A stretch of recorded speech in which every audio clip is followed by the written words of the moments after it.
You know, you can actually change the direction of your life. You know, you actually have a say-so in how your life goes. Life is not designed where you just wake up and see how it go and you react. You actually have a say-so. You have a determining voice into where your life can go. Ain't no elevator to the top. You got to take the stairs. The elevator don't go to the top, man. Not in the world of success. You got to take the stairs. You have control of this. This belongs to you. This is yours. You're the captain. You're the master. You're the foreman. You're the general. You're the head. Don't give control of this to nobody. Everybody wants to be successful and everybody wants to be happy. I'm going to tell you something about that. That happiness and success is available for every last one of you. But I'm going to tell you what you're going to have to do. You're going to change your mindset. If you're planning on being successful, you have to change this here. The difference between successful people and non-successful people is right here. It ain't no difference. It ain't none. I ain't got no more than none of y'all got. God gave me the same thing he gave y'all. God loved me the same as he loved all y'all. He don't love me more than he loved you.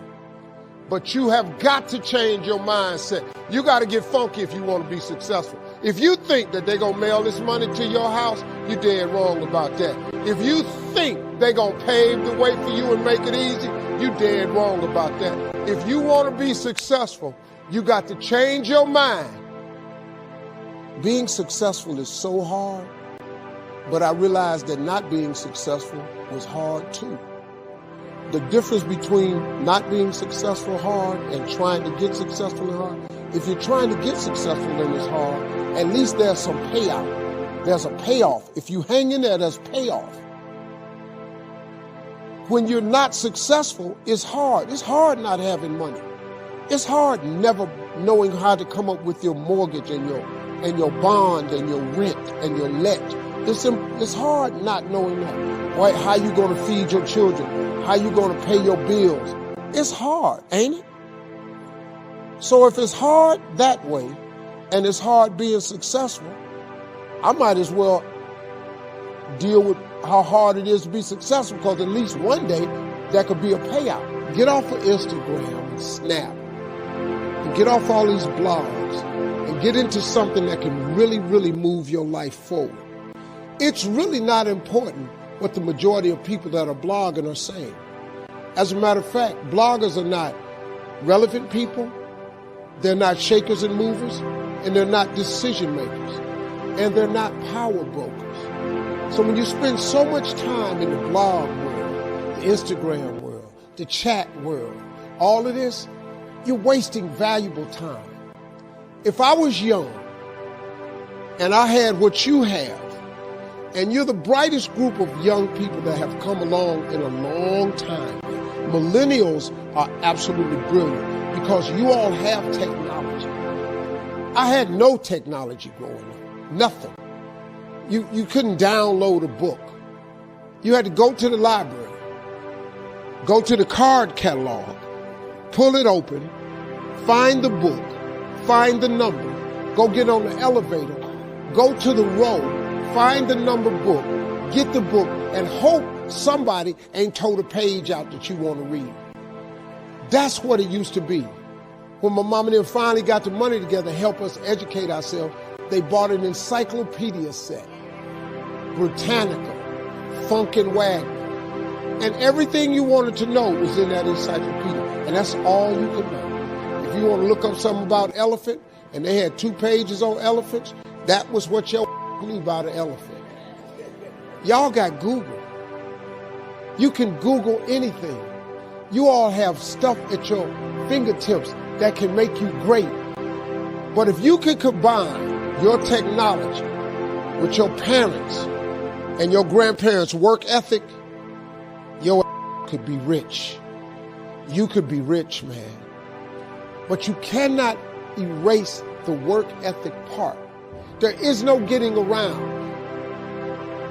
Y'all got to start getting gritty, man. I hate it when I see young people wasting their time, wasting all this technology got, just bull, just sitting around in this world that's been created for you, that everything is instant. I was arguing with my son the other day. We're having a debate. I thought, man, I'm finally sitting with one of my sons having a healthy debate. I told him that from Cleveland to Nashville was about 540 miles, something like that. He Googles it while we're talking. He said, no, Dad, you're wrong. It's 526 miles. I said 540. It's amazing, man, how you rely on technology and it's a help to you. But young people, you got to get gritty, man. You got to develop some dog in you. You got to understand that success, you can't Google success. Go Google it. You can't Google it, man. I got something else for you. Because I've lived so long and I've been exposed to so many things. I've seen stuff hopefully you'll never see. And I've seen some things I hope one day you do see. But go Google exposure. It ain't gonna take you nowhere. I've been around the world, man, because I've traveled it. But I traveled it because I've made myself uncomfortable. I have a life of convenience now. But in order to get the life of convenience, you got to have a very uncomfortable life. You got to get comfortable being uncomfortable. Stop trying to do everything the short way. Stop trying to figure out the easy way, because it ain't gonna happen. I got news for you, man. It's not happening, young people. You got to get messed up sometime.